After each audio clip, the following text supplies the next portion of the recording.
Hola, soy Sofía, y mi esposo, frente a todos sus amigos en nuestra propia casa, me dijo que prefería dormir con nuestro perro que conmigo. Fue como si el suelo se abriera bajo mis pies y todo el aire desapareciera de la habitación. ¿Alguna vez te han humillado de una forma tan profunda que sentiste que te rompías en mil pedazos por dentro, pero por fuera no pudiste hacer más que sonreír? Antes de contarte qué fue lo que le respondí en ese momento, esa frase que hizo que un silencio sepulcral cayera sobre todos ellos, déjame un comentario diciéndome desde dónde me estás viendo y suscríbete al canal. Créeme, no querrás perderte lo que sucede cuando una mujer que ha sido silenciada durante años finalmente encuentra su voz en medio de la peor humillación. Todo comenzó. O más bien, todo estaba a punto de terminar. Esa noche de sábado en nuestra casa de Coral Gables, una de esas mansiones impersonales y enormes que los padres de Alejandro nos habían regalado por nuestra boda. Para mí, nunca fue un regalo, sino una jaula de oro con vistas al jardín perfectamente cuidado. Estaba organizando una de sus fiestas, que en realidad eran desfiles para su ego. Cada detalle tenía que ser impecable: la comida, la música, mi sonrisa. Sentía una presión inmensa, un nudo en el estómago que ya se había vuelto crónico. Yo era la anfitriona perfecta, la esposa trofeo, pero en el fondo me sentía como una extraña en mi propia vida, una pieza más de la decoración carísima que adornaba la sala. Alejandro tenía una forma muy particular de amarme. Lo hacía a través de pequeñas crueldades, disfrazadas de bromas. Delante de su familia y amigos, le encantaba corregir mi acento o alguna palabra que usaba en inglés, a pesar de que yo era traductora profesional. Mi amor, así no se dice, comentaba con una sonrisa paternalista, mientras los demás reían por lo bajo. Al principio yo intentaba defender mi punto, pero con el tiempo aprendí que era inútil. Su objetivo no era enseñarme, sino recordarme mi lugar. Yo era la chica de origen más humilde que él había rescatado y pulido. Cada broma era un cincelazo que iba erosionando mi confianza, dejándome cada vez más pequeña y silenciosa. El símbolo más claro de nuestra relación era el reloj Cartier que llevaba en mi muñeca. Me lo regaló en nuestro primer aniversario, y aunque todos elogiaban el gesto, para mí se sentía como una correa de oro. Pesaba no por los quilates, sino por lo que representaba: su poder, su control, el precio de mi sumisión. A menudo me lo quitaba en cuanto llegaba a casa, solo para ponérmelo de nuevo antes de que él regresara del trabajo.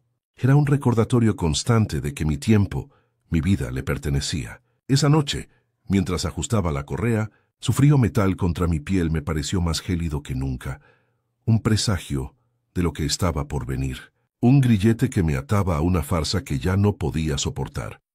Esa tarde, mientras me miraba en el espejo del vestidor, por un instante intenté engañarme a mí misma. Me dije que quizás esta noche sería diferente. Me había puesto un vestido elegante, me había maquillado con esmero, y la casa lucía espectacular. Quizás, si todo salía perfecto, si yo era la anfitriona más encantadora y la esposa más devota, él me miraría con el mismo orgullo con el que miraba su auto deportivo o sus inversiones en la bolsa. Por un breve momento, vi un destello de la antigua Sofía, la mujer segura y soñadora que él había conocido. Pero la imagen se desvaneció rápidamente, reemplazada por la figura tensa y ansiosa en la que me había convertido, una actriz a punto de salir a escena para interpretar un papel que detestaba. Los invitados comenzaron a llegar puntualmente a las 8. Eran el círculo íntimo de Alejandro: Javier y Mateo, sus socios y amigos de toda la vida, junto con sus esposas, mujeres que parecían esculpidas en mármol, con sonrisas que nunca llegaban a sus ojos. Me saludaban con una cordialidad superficial, pero yo sentía sus miradas analizándome de arriba abajo. Juzgaban la decoración, los canapés, mi vestido. Cada conversación era una competencia velada sobre quién había viajado al lugar más exótico o comprado el yate más nuevo. Yo flotaba entre ellos, ofreciendo vino y sonrisas forzadas, sintiéndome completamente invisible, como si mi única función fuera la de un mayordomo con un vestido de diseñador. Mi único refugio en esa casa era César, nuestro Golden Retriever. Era la única criatura que me ofrecía un afecto puro y sin condiciones. Mientras yo corría de un lado a otro, asegurándome de que a nadie le faltara nada, él me seguía a una distancia prudente, con su mirada mansa y su cola moviéndose suavemente. Cuando el estrés me superaba, me escapaba a la despensa por unos segundos solo para acariciar su cabeza y sentir su calor. Él no me juzgaba, no me menospreciaba. Su lealtad silenciosa era un bálsamo para el alma en medio de la fría y calculadora atmósfera de la fiesta. Era el único ser vivo en esa casa que parecía verme de verdad. La noche avanzaba y Alejandro estaba en su salsa. Con una copa de whisky en la mano, se convertía en el rey de la sala, contando anécdotas en las que él siempre era el héroe. Yo era, como de costumbre, el blanco de sus chistes más fáciles. Hizo un comentario sobre cómo los aperitivos que yo había preparado con tanto esmero eran un intento adorable de cocina gourmet. Javier y Mateo soltaron una carcajada. Sentí como la sangre se me subía a las mejillas, una mezcla de vergüenza e ira. Alejandro me guiñó un ojo desde el otro lado de la sala, como si fuéramos cómplices de su ingenio. Pero yo sabía que aquello era solo el calentamiento, el preludio de una humillación mayor que inevitablemente siempre llegaba. Intenté refugiarme en la cocina con la excusa de supervisar el postre.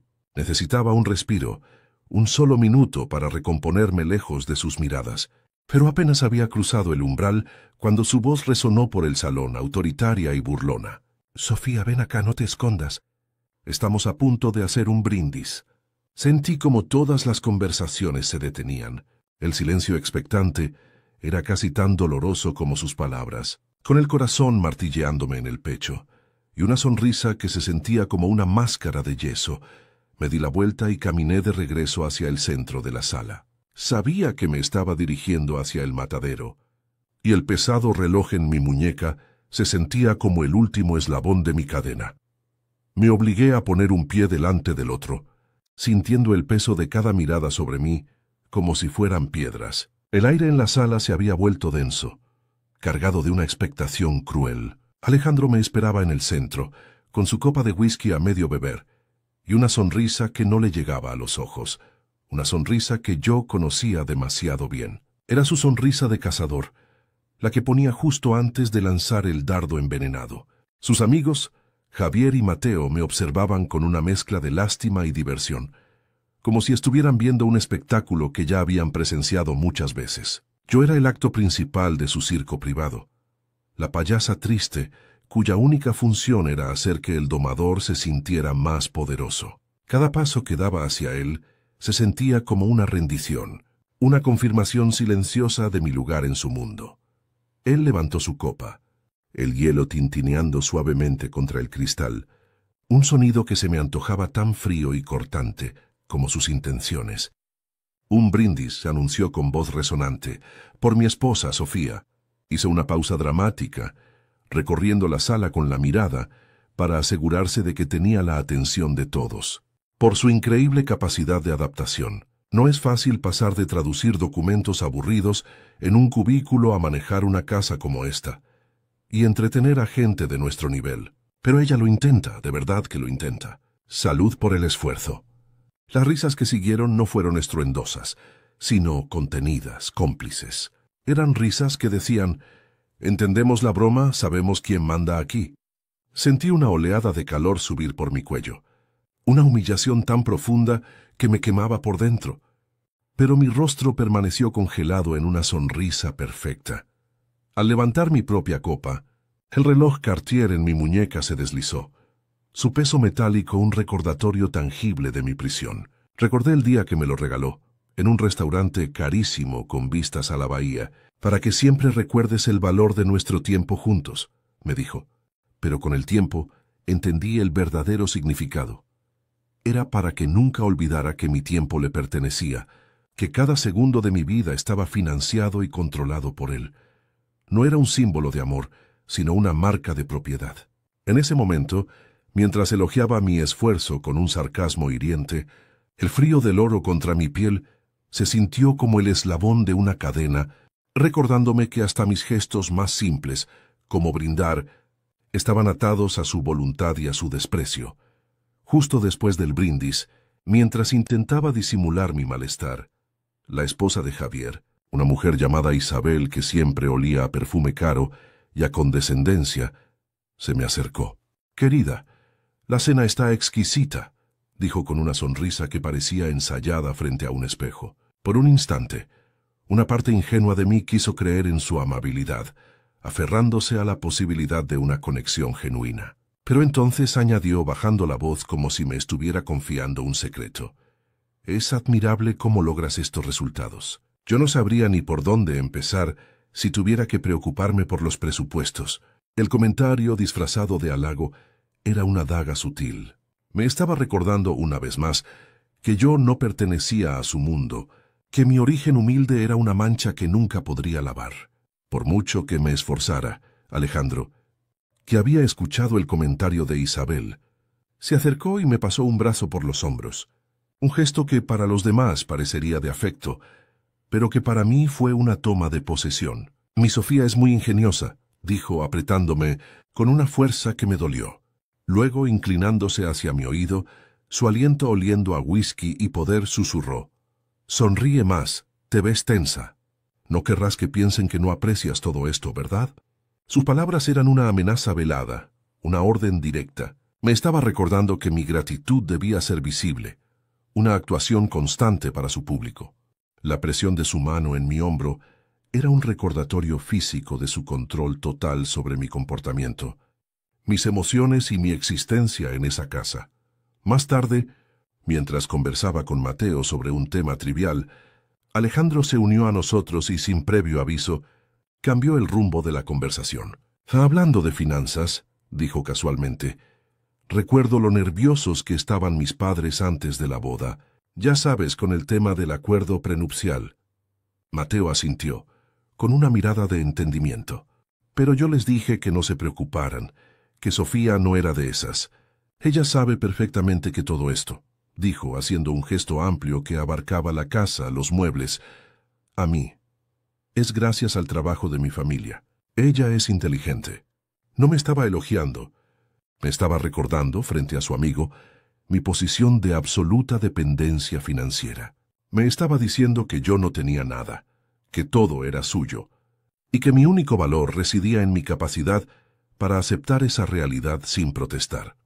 En medio de esa atmósfera sofocante, sentí un toque suave en mi pierna.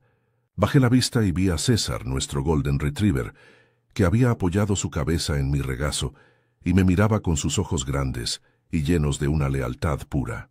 Instintivamente, mis manos buscaron su pelaje suave y comencé a acariciarlo. Su calor, su respiración tranquila, fueron como un ancla en medio de una tormenta. Por un momento, el ruido de la fiesta se desvaneció y solo existíamos él y yo. En su mirada no había juicio, ni expectativas, ni crueldad, solo un afecto incondicional que contrastaba dolorosamente con la frialdad de todas las interacciones humanas a mi alrededor. Fue un respiro, un pequeño oasis de paz en el desierto de mi matrimonio. Alejandro no tardó en notar esa pequeña burbuja de consuelo y, como siempre, sintió la necesidad de reventarla. Con una risa forzada llamó la atención de Javier y Mateo. «Miren eso», dijo señalándonos. «A veces pienso que Sofía y César se comunican en un nivel que no podemos entender. Tal vez es porque ambos fueron rescatados». La palabra rescatados resonó en la habitación, cargada de veneno. No solo me estaba comparando con un animal, sino que estaba reescribiendo nuestra historia para presentarse a sí mismo como mi salvador, el hombre rico que me había sacado de una vida insignificante. La humillación ya no era sutil. Era un golpe directo, diseñado para despojarme de mi dignidad frente a todos. El impacto de sus palabras fue físico. Sentí como si el aire me faltara, como si un puño invisible me hubiera golpeado en el estómago. La sonrisa en mi rostro se sentía ahora como una máscara de porcelana a punto de resquebrajarse. Escuché las risas ahogadas de sus amigos y vi la mirada triunfante de Alejandro. Él había logrado su objetivo. Me había reducido a nada, a un objeto de su caridad, a un animal domesticado.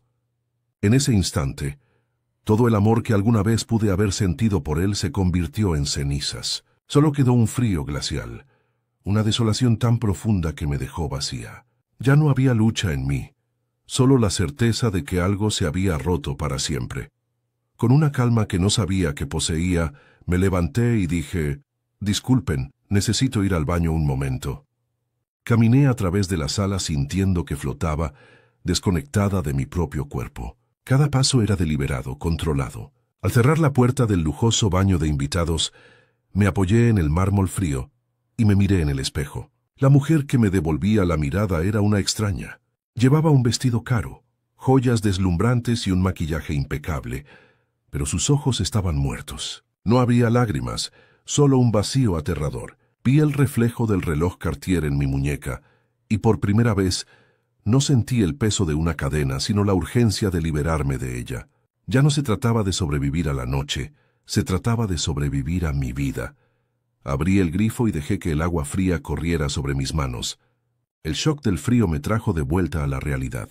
Mientras me secaba las manos, una claridad absoluta se apoderó de mi mente. Recordé mi pequeño apartamento en el centro, lleno de libros y luz, donde trabajaba hasta tarde en mis traducciones, sintiéndome orgullosa de cada palabra. Recordé la sensación de pagar mis propias cuentas, de ser dueña de mi tiempo, de mi espacio, de mi vida. No tenía lujos, pero tenía algo infinitamente más valioso: respeto por mí misma. En ese momento, en el silencio de ese baño opulento, tomé una decisión. No iba a ser más la rescatada, iba a ser la que se rescatara a sí misma. Respiré hondo, y al abrir la puerta ya no era la misma mujer que había entrado. Cuando volví al salón, algo en el ambiente había cambiado, o quizás la que había cambiado era yo. La música, las risas, las conversaciones sobre yates y paraísos fiscales, todo me sonaba lejano, como el zumbido de un televisor en otra habitación. Caminé entre los invitados, sintiéndome completamente desapegada, como si estuviera viendo una película de mi propia vida. Mi cuerpo estaba allí, sonriendo y asintiendo en los momentos adecuados, pero mi mente estaba en otro lugar, fría y lúcida. Por primera vez en años, no sentía la necesidad de complacer a nadie. El miedo a su desaprobación, que había sido mi brújula constante, simplemente se había evaporado. Me sentía extrañamente ligera, liberada de un peso que ni siquiera sabía que cargaba hasta que desapareció. Alejandro me vio regresar, y su expresión se endureció por un instante, probablemente molesto por mi prolongada ausencia. Me hizo un gesto con la cabeza para que me acercara, un movimiento sutil pero imperativo que conocía bien. Cuando estuve a su lado, me rodeó la cintura con su brazo, apretando con familiaridad posesiva. «¿Ya te sientes mejor, mi amor?», preguntó en voz baja, con un tono que pretendía ser cariñoso, pero que era puramente condescendiente. «No puedes tomarte las bromas tan en serio. Tienes que aprender a relajarte un poco». Sus palabras eran las de siempre, una mezcla de falso consuelo y crítica velada, diseñadas para hacerme sentir que el problema era yo, mi sensibilidad, mi incapacidad para encajar en su mundo de crueldad casual. Pero esta vez, su táctica no funcionó. En lugar de disculparme o forzar una sonrisa de aceptación, simplemente lo miré a los ojos. Mi expresión no era de ira ni de tristeza, sino de una calma absoluta, casi clínica. Lo observé como si estuviera viendo a un espécimen bajo un microscopio, analizando sus gestos, su sonrisa falsa, la inseguridad que se escondía detrás de su arrogancia. No dije una palabra, solo mantuve su mirada por un segundo más de lo que era cómodo para él, y luego asentí levemente, como si acabara de entender algo fundamental. Vi una chispa de confusión en sus ojos. Estaba acostumbrado a mis lágrimas o a mi sumisión silenciosa, no a esta serenidad impenetrable. Fue un cambio minúsculo en nuestra dinámica, pero sentí que una placa tectónica se había movido bajo nuestros pies.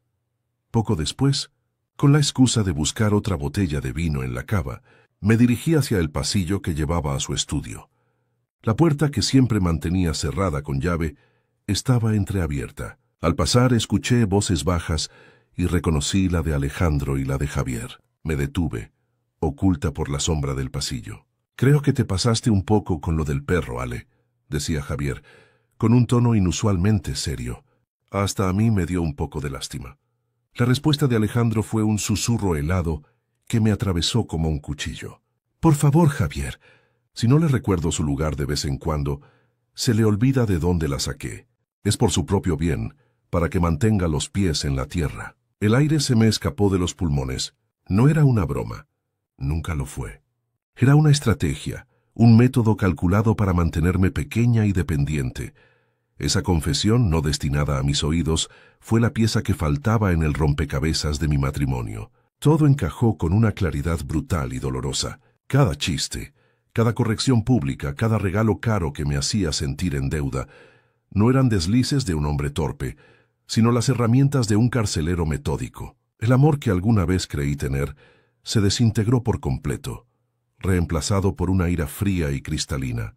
Ya no sentía dolor, sino una determinación gélida. La jaula de oro no era solo la casa, era la red invisible de manipulación que él había tejido a mi alrededor durante años. Y en ese instante, parada en la oscuridad del pasillo, juré que encontraría la manera de cortar cada uno de sus hilos.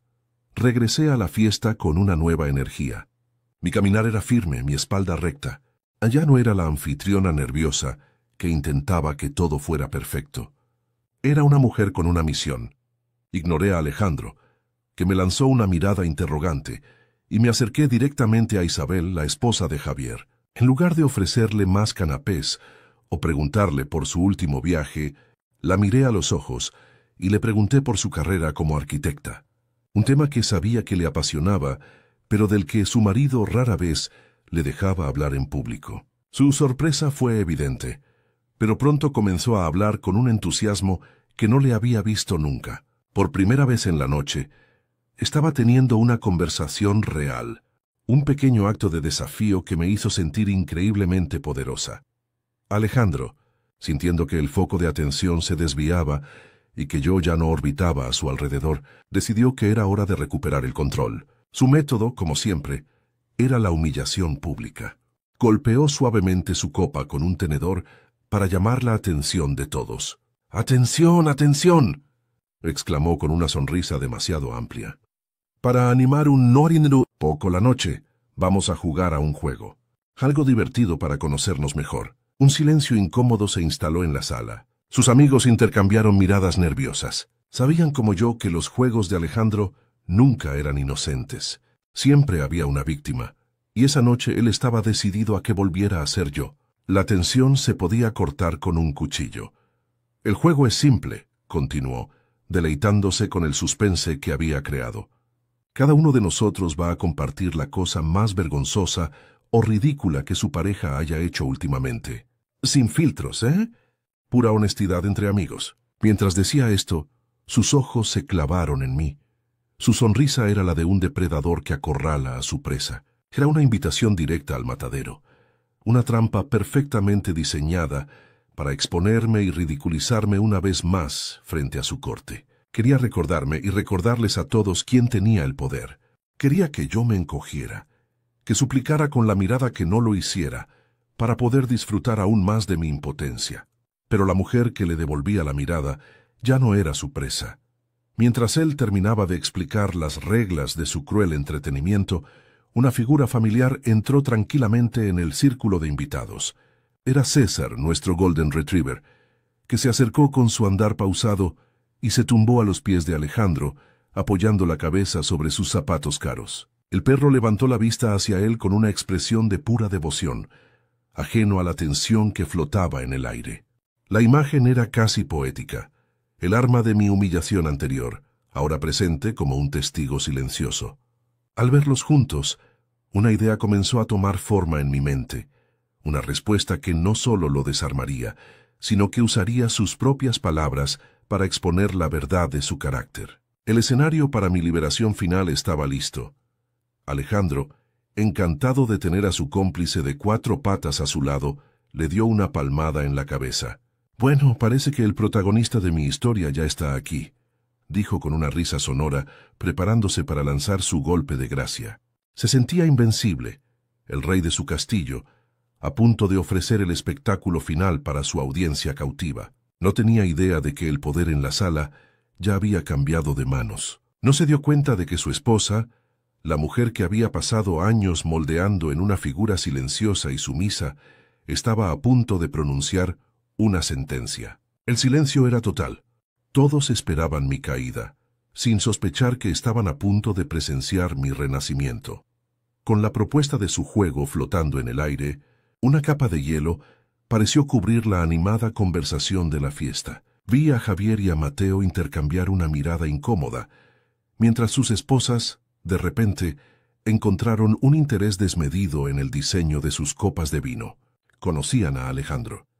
Sabían que este no era un juego para divertirse, sino una ejecución pública en la que yo era la única condenada. Él, por su parte, me observaba desde el otro lado del círculo, con una expresión de superioridad saboreando mi anticipado pánico. Esperaba que me encogiera, que le suplicara con la mirada que se detuviera. Pero lo que encontró en mis ojos no fue miedo, sino una quietud que no supo interpretar, una calma que lo descolocó por un instante, aunque su arrogancia le impidió verlo como una advertencia.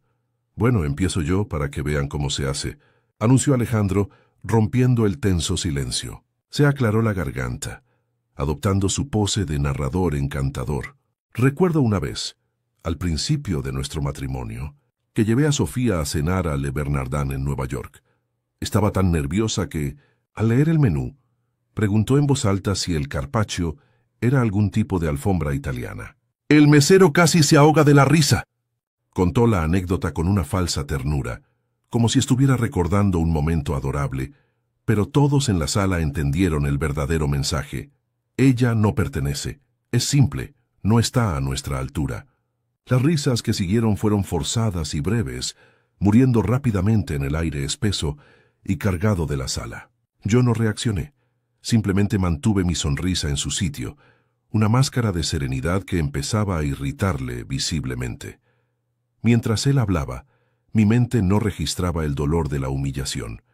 En su lugar, repasaba una y otra vez la frase que le había escuchado decir a Javier en el pasillo. Si no le recuerdo su lugar de vez en cuando, se le olvida de dónde la saqué. No era un impulso, era una política, una estrategia consciente para mantenerme sometida. Mi mirada se desvió hacia César, que dormitaba a sus pies, completamente ajeno al veneno que su dueño destilaba. El perro, el mismo que había usado para herirme momentos antes. En ese instante, una claridad absoluta se apoderó de mí. No iba a defenderme de su anécdota ridícula. Iba a usar su propia arma, su propia comparación, para exponer la verdad fundamental de su carácter. El plan se formó en mi mente, no como un acto de venganza, sino como una declaración de independencia. Le tocó el turno a Javier. Visiblemente incómodo por la crueldad de su amigo, intentó aligerar el ambiente. Bueno, lo más vergonzoso que ha hecho Isabel últimamente fue intentar seguir las indicaciones de una app de mapas y terminamos en un callejón sin salida, en medio de Little Haiti. Casi tenemos que llamar a una grúa para salir de allí, se relató con una risa nerviosa. Isabel forzó una sonrisa, pero vi cómo sus ojos se encontraron con los míos por una fracción de segundo. En su mirada no había la condescendencia habitual, sino un destello de empatía, un reconocimiento silencioso de que ambas éramos actrices en el teatro de nuestros maridos. Fue un cambio sutil, pero sentí que una pequeña grieta se abría en el muro de complicidad que siempre los había rodeado. La alianza masculina comenzaba a mostrar fisuras. «Por favor, Javier, qué aburrido», interrumpió Alejandro, impaciente por la falta de sangre. «Eso no tiene gracia. Hay que ser valiente, decir la verdad». Su frustración era palpable. Su juego no estaba teniendo el efecto deseado. En lugar de unir a los hombres en una camaradería de superioridad, solo había generado incomodidad. Desesperado por recuperar el control y el protagonismo, se giró hacia mí, su sonrisa volviéndose afilada. «Ahora tú, mi amor, te toca. Cuéntanos algo realmente vergonzoso sobre mí. A ver si se te ocurre algo», me retó su tono cargado de sarcasmo. Estaba convencido de que no me atrevería, de que mi sumisión era tan absoluta que sería incapaz de contradecir su imagen de perfección. Me estaba entregando el arma, seguro de que no sabría cómo usarla. El silencio que cayó sobre la sala fue absoluto. Era un silencio expectante, casi cinematográfico. Todos los ojos estaban fijos en mí. Podía sentir el peso de sus pensamientos, sus prejuicios, su lástima. Esperaban que tartamudeara, que dijera alguna tontería inofensiva o mejor aún, que me declarara vencida y dijera, no se me ocurre nada, eres perfecto. Miré mis manos que descansaban en mi regazo y me fijé en el brillo del reloj Cartier. Su peso en mi muñeca, que durante tanto tiempo había sentido como el de un grillete, de repente se sintió diferente. Ya no era un símbolo de mi cautiverio, sino un recordatorio tangible de todo lo material, todo lo superficial que estaba a punto de dejar atrás. El frío del metal contra mi piel no me intimidó. Al contrario, me ancló, me dio una extraña y gélida fuerza. Tomé una respiración lenta y profunda, no para calmar mis nervios, sino para saborear el momento. No levanté la vista hacia Alejandro de inmediato. En su lugar me incliné ligeramente hacia adelante y extendí mi mano hacia César.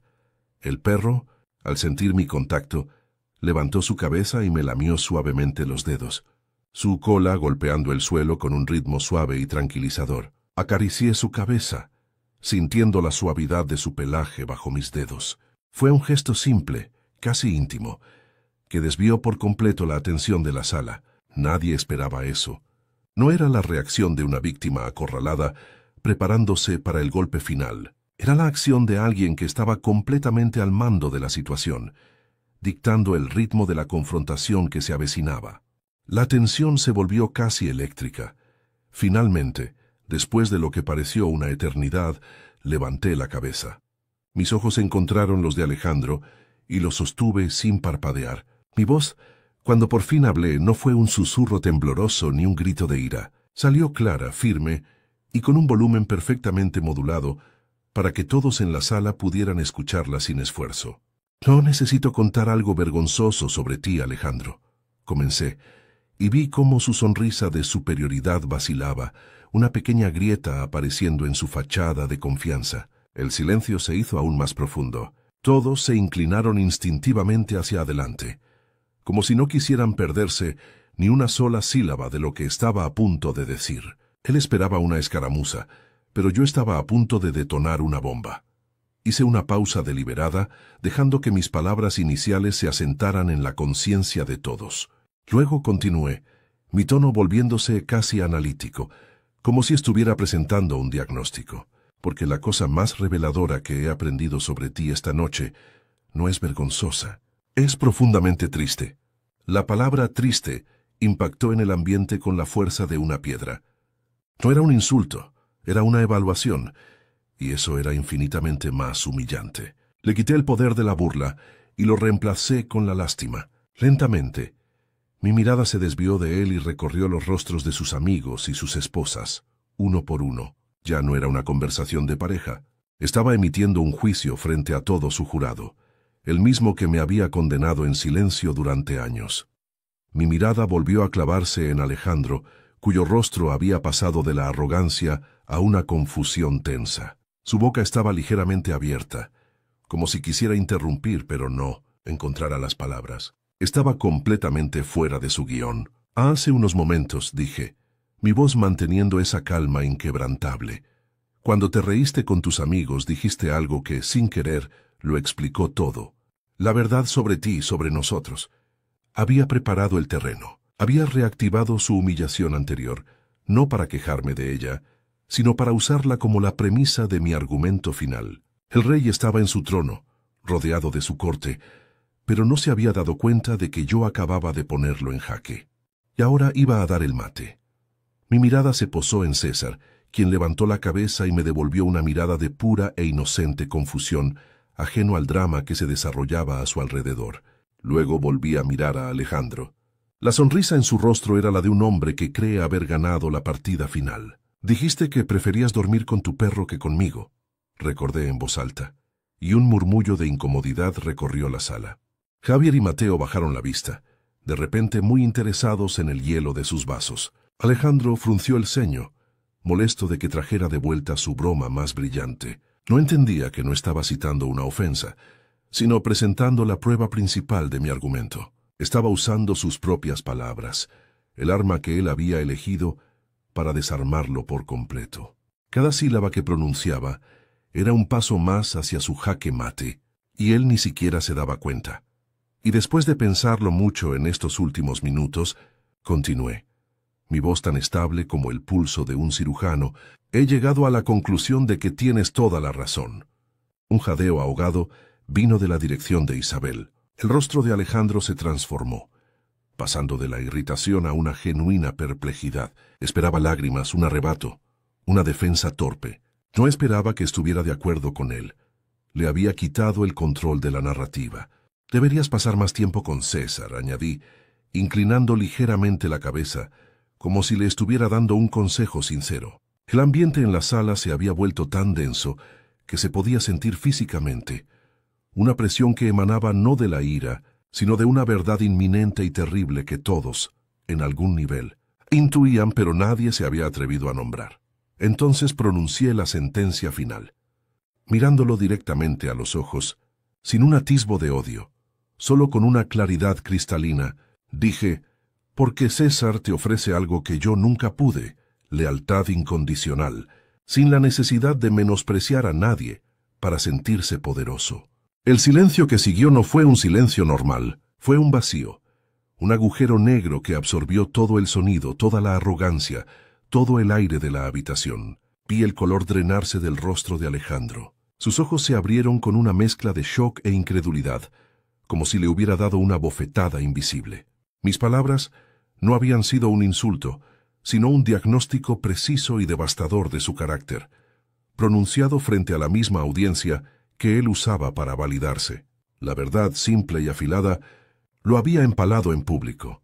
Me alegra, concluí, mi voz bajando a un tono casi compasivo, que era 1000 veces más cruel que cualquier grito, que finalmente hayas encontrado un compañero con el que puedas relacionarte de igual a igual. El golpe fue mortal. Al compararlo con el perro, no como un insulto, sino como su igual en términos de madurez emocional, había pulverizado su autoimagen de hombre superior y sofisticado. Había expuesto la verdad fundamental que se escondía detrás de todas sus bromas y su necesidad de control, una inseguridad tan profunda que solo podía sentirse grande, haciendo que los demás se sintieran pequeños. Javier apartó la mirada bruscamente, con el rostro enrojecido. Mateo se quedó paralizado, con la copa a medio camino de sus labios. La farsa había terminado. El rey estaba desnudo. La reacción de Alejandro fue un espectáculo en sí mismo. Su boca se abrió y se cerró un par de veces, pero no salió ningún sonido. Su rostro, normalmente un lienzo de confianza y desdén, era ahora una máscara de humillación pura. Sus ojos buscaron desesperadamente los de sus amigos en busca de apoyo, de una risa cómplice, de cualquier cosa que pudiera restaurar el orden de su universo. Pero no encontró nada. Javier no podía mirarlo. Mateo parecía haberse encogido en su asiento. Sus esposas, por otro lado, me miraban a mí. En los ojos de Isabel ya no había condescendencia, sino una mezcla de asombro y, me atrevería a decir, de respeto aterrorizado. En un solo instante, la dinámica de poder de toda esa sala, de todos esos años, se había invertido por completo. Sentí una ligereza abrumadora, como si me hubieran quitado un peso de encima que ni siquiera era consciente de que llevaba. El miedo, la ansiedad, la constante necesidad de aprobación, todo se había desvanecido. En su lugar había una calma profunda, una paz que venía de haber dicho mi verdad sin adornos y sin disculpas. Ya no era la esposa trofeo, la chica rescatada, el objeto de sus bromas. Era Sofía, una mujer que había encontrado su voz en el fondo de la humillación más profunda y la había usado, no para destruir, sino para iluminar una verdad que él se había esforzado tanto en ocultar. No sentía triunfo, sino una especie de triste liberación. La batalla había terminado porque me di cuenta de que nunca había habido una batalla que ganar, solo una prisión de la que escapar. Sin decir una palabra más, me di la vuelta. Mi movimiento fue lento, deliberado. No salí corriendo, simplemente me retiré del campo de batalla, que ya no era mío. Al pasar junto a la pequeña mesa de centro, mis ojos se posaron por un segundo en la copa de vino que había dejado allí. El líquido rojo oscuro parecía sangre derramada en una ceremonia. Ignoré las miradas atónitas de los invitados, que se apartaron como si me hubiera vuelto radiactiva. Caminé hacia el pasillo que conducía a las habitaciones y cada paso se sentía firme, seguro. El sonido de mis tacones sobre el suelo de mármol era el único ruido en la casa, un eco rítmico y decidido que marcaba el final de un capítulo y el comienzo de mi propia vida. Escuché a Alejandro finalmente encontrar su voz, un gruñido ahogado que sonaba más a un animal herido que a un hombre. «Sofía, ¿a dónde crees que vas?» Su pregunta no era de preocupación, sino de rabia. La furia de un domador cuya bestia se niega a hacer el truco. No me detuve, no me giré. Continuar caminando sin responderle fue mi declaración final. Le estaba mostrando que su poder sobre mí, su capacidad para exigirme una respuesta, para controlarme con su voz, se había evaporado por completo. Él ya no era el centro de mi universo. De hecho, ya ni siquiera estaba en mi órbita. El silencio de mi espalda fue más elocuente que cualquier palabra que pudiera haber gritado. Mientras subía las escaleras, un recuerdo fugaz cruzó mi mente. La primera vez que entré en esta casa, me había sentido tan pequeña, tan impresionada por el lujo, tan desesperada por encajar. Recordé cómo me había prometido a mí misma que aprendería a ser la mujer que Alejandro y su familia esperaban que fuera. Qué ingenua había sido. El verdadero aprendizaje no consistía en adaptarse a su mundo, sino en tener el coraje de abandonarlo cuando me di cuenta de que me estaba costando el alma. El aire se sentía más ligero en el segundo piso, más limpio, lejos de sus miradas, lejos de su juicio. Me sentía como si estuviera ascendiendo, no solo por una escalera, sino saliendo de un pozo oscuro en el que había vivido durante demasiado tiempo. Al llegar al rellano, me detuve un instante y miré hacia abajo. Podía ver una parte del salón. La fiesta estaba muerta. Los invitados permanecían en sus lugares como estatuas de cera, en un silencio incómodo y definitivo. Alejandro estaba de pie en el centro de la habitación, solo, abandonado por su corte. Su postura era la de un hombre derrotado, despojado de su armadura de arrogancia. Por primera vez, lo vi no como un monstruo, sino como lo que realmente era, un hombre pequeño y asustado, aterrorizado de no ser suficiente, cuya única habilidad era arrastrar a otros a su propio nivel de miseria. No sentí pena por él, pero tampoco odio. Solo sentí una inmensa e irrevocable distancia. Finalmente, entré en nuestra habitación. El espacio que una vez había compartido con mi carcelero ahora se sentía como un santuario, el primer territorio recuperado en mi nueva vida. Cerré la puerta suavemente detrás de mí, y el clic del pestillo fue el sonido más satisfactorio que había escuchado en años. No fue un portazo de ira, sino el cierre tranquilo y firme de un libro cuya historia ya no quería leer. Me apoyé en la puerta, cerré los ojos y respiré hondo por primera vez en toda la noche. El aire llenó mis pulmones, un aire que se sentía mío, limpio, sin el hedor a whisky y desprecio. La humillación se había transformado. Ya no era una herida, sino el catalizador que me había devuelto a mí misma. Estaba libre. No empaqué con prisa ni con rabia. Mis movimientos eran metódicos, casi ceremoniales. Abrí el armario y saqué una pequeña maleta de mano, la misma que usaba para mis viajes de trabajo antes de conocer a Alejandro. Ignoré los vestidos de diseñador, los zapatos de suela roja y los bolsos que costaban más que mi antiguo alquiler anual. Solo tomé lo esencial: mi computadora portátil, un par de jeans, algunas camisetas, mis libros favoritos y los documentos que probaban mi identidad, una identidad que estaba a punto de reclamar por completo. Antes de cerrar la maleta, me quité el reloj Cartier. Lo observé por un segundo, su brillo frío y sin vida. Lo coloqué con cuidado sobre la mesita de noche de Alejandro, justo encima de su billetera. A su lado dejé las llaves del BMW. No eran míos, nunca lo fueron. Eran solo los eslabones más visibles de mi jaula. Bajé las escaleras con la maleta en la mano. El silencio en la casa era ahora pesado, incómodo, como el que sigue a una catástrofe. Los invitados seguían allí, pero parecían congelados en el tiempo, sin saber cómo marcharse o qué decir. Alejandro estaba de pie exactamente donde lo había dejado, con la mirada perdida en el suelo. Cuando mis pasos resonaron en el mármol, levantó la cabeza. Sus ojos me suplicaron, me amenazaron y me interrogaron, todo en un instante. Esperaba que me detuviera, que le diera una explicación, otra oportunidad para ejercer su control. Pero yo seguí caminando. Pasé a su lado sin mirarlo. Crucé el umbral de la puerta principal y salí a la noche húmeda de Miami.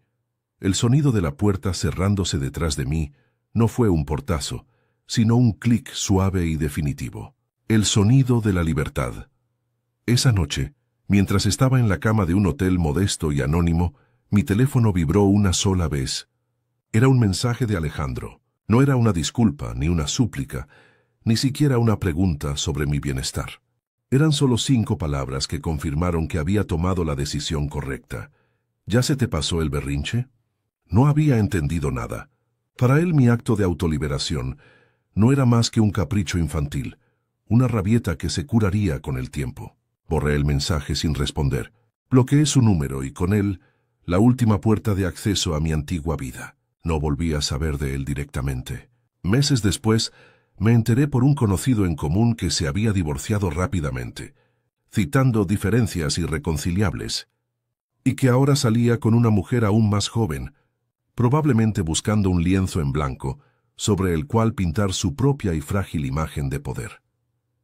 Volví a mi antiguo barrio, a un pequeño apartamento de alquiler con grandes ventanas que daban a un árbol de flamboyán. El aire olía a libros viejos y a café recién hecho, no a cera para pisos importada y a flores sin aroma. Retomé mi trabajo como traductora con una ferocidad que me sorprendió a mí misma. Cada contrato que firmaba, cada factura que pagaba con mi propio dinero, se sentía como una victoria. Ya no era un pasatiempo adorable, sino mi sustento, mi pasión, la prueba tangible de mi independencia. César el perro se quedó con él, por supuesto. A veces pensaba en él y esperaba que Alejandro, en su soledad, al menos le ofreciera a esa criatura leal la amabilidad que nunca supo darme a mí. Pero era una esperanza vana, lo sabía. La crueldad no es selectiva. De Javier y Mateo nunca más supe nada. Se desvanecieron de mi vida como los fantasmas que siempre fueron, parte de un decorado que ya no existía. Sin embargo, una semana después de mi partida recibí un correo electrónico de una dirección desconocida. Era de Isabel, la esposa de Javier. El mensaje era corto, solo 2 frases que leí una y otra vez. Nunca tuve el valor de decir nada, pero esa noche me diste una lección. «Te admiro», no respondí, pero guardé ese correo.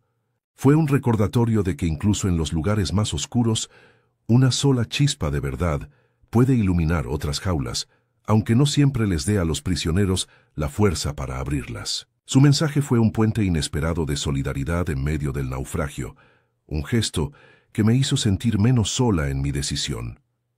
Hoy, mi vida es mucho más simple, pero infinitamente más rica. No hay fiestas deslumbrantes, ni joyas caras, ni la presión constante de ser perfecta para una audiencia que nunca me importó. Hay trabajo duro, amigos de verdad que me quieren por lo que soy, y una paz profunda que no cambiaría por todo el oro del mundo. A veces, de forma inconsciente, mi mano va hacia mi muñeca, al lugar donde solía estar el reloj Cartier. Pero ya no siento un vacío, siento ligereza. La ausencia de ese peso es el recordatorio más poderoso de que finalmente soy dueña de mi propio tiempo. Cada segundo, cada minuto, cada hora, me pertenece solo a mí. Y esa, he descubierto, es la única forma de lujo que realmente importa. Mirando hacia atrás, entiendo que la lección más importante de esa noche no fue sobre ganar una discusión o tener la última palabra. La verdadera lección fue sobre el veneno del silencio. Durante años, me tragué cada comentario hiriente, cada broma cruel, cada gesto de menosprecio, creyendo que mi silencio era una forma de mantener la paz. Pero no era paz. Era una lenta rendición de mi alma. Mi silencio no lo apaciguaba a él, me envenenaba a mí, convenciéndome de que yo era tan pequeña como él quería que fuera. Esa noche, al hablar, no estaba atacándolo a él, me estaba rescatando a mí misma. Estaba rompiendo un pacto de autodestrucción que yo misma había firmado en silencio. He aprendido que las jaulas más peligrosas no son las que tienen barrotes de hierro, sino las que están hechas de oro. La casa en Coral Gables, el reloj Cartier, la vida de lujos, todo eso no era más que el decorado de mi prisión, y el precio de la entrada era mi voz, mi identidad, mi autoestima. Mucha gente mira esas vidas desde afuera y ve éxito, felicidad, un sueño hecho realidad, pero por dentro A menudo se paga un costo invisible y devastador. Renunciar a todo eso no fue un sacrificio, fue una liberación. Descubrí que la verdadera riqueza no está en lo que posees, sino en la libertad de ser quien eres, sin pedir permiso y sin tener que pagar con tu dignidad. La fuerza, me di cuenta, tiene muchas formas y no siempre es la más ruidosa, la más poderosa. Mi mayor acto de fortaleza no fue gritarle o insultarlo, fue esa calma gélida, esa claridad devastadora con la que pronuncié mi verdad, y fue, sobre todo, el coraje de darme la vuelta y caminar hacia la puerta sin mirar atrás. A veces, la batalla más importante que libramos es la que nos lleva a abandonar el campo de guerra por completo. Dejar ir, soltar, alejarse de lo que nos rompe, no es un signo de debilidad, es el acto supremo de amor propio. Es reconocer que tu paz interior es más valiosa que cualquier relación, cualquier estatus, cualquier promesa de seguridad.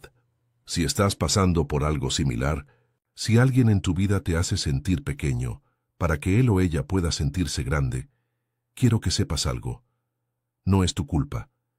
La crueldad de una persona nunca es un reflejo de tu valor, sino un espejo de su propio vacío. Nos enseñan a luchar por las relaciones, a perdonar, a intentarlo una y otra vez, pero rara vez nos enseñan a reconocer cuándo es el momento de luchar por nosotros mismos, de elegirnos a nosotros primero. Tu voz interior, esa que te susurra que mereces más, que te dice que algo no está bien, no está exagerando, es la parte más sabia de ti, y es hora de que empieces a escucharla. El camino después de irme no fue fácil, pero cada paso que di fue mío. Hubo días de soledad y de duda, momentos en los que el miedo intentó convencerme de que había cometido un error. Pero entonces recordaba el peso de ese silencio, la frialdad en esa sala, y sabía que había elegido la vida sobre la supervivencia. La libertad no es un destino al que llegas, es un camino que construyes día a día, con cada decisión que tomas para honrarte a ti misma. Y la paz que encuentras al final de ese camino, la sensación de despertar por la mañana y sentirte dueña de tu propio tiempo, de tu propia vida, eso no tiene precio. La frase que Alejandro usó para humillarme, esa comparación con nuestro perro, se convirtió irónicamente en el catalizador de mi liberación. Lo que fue diseñado como mi mayor vergüenza se transformó en mi mayor momento de claridad. A veces, la vida nos empuja al fondo del pozo no para ahogarnos, sino para que finalmente miremos hacia arriba y encontremos la fuerza para escalar hacia la luz. No dejes que las palabras hirientes de otros se conviertan en tu verdad. Úsalas como combustible. Deja que la injusticia te indigne lo suficiente como para reclamar tu poder. Tu valor no lo define la opinión de nadie, sino el coraje que demuestras al ser fiel a ti misma. Si mi historia ha resonado contigo, si alguna vez has sentido que tu voz se perdía en el ruido de las expectativas de otros, quiero que sepas que no estás solo. Deja un comentario contándome cómo encontraste tu fuerza o qué batalla estás librando ahora mismo. Leer nuestras historias nos da poder a todos. Y si crees en el poder de transformar el dolor en fortaleza, suscríbete al canal. Juntos, podemos construir una comunidad donde cada voz sea escuchada y cada historia de superación inspire a alguien más a dar el primer paso hacia su propia libertad. Gracias por escucharme.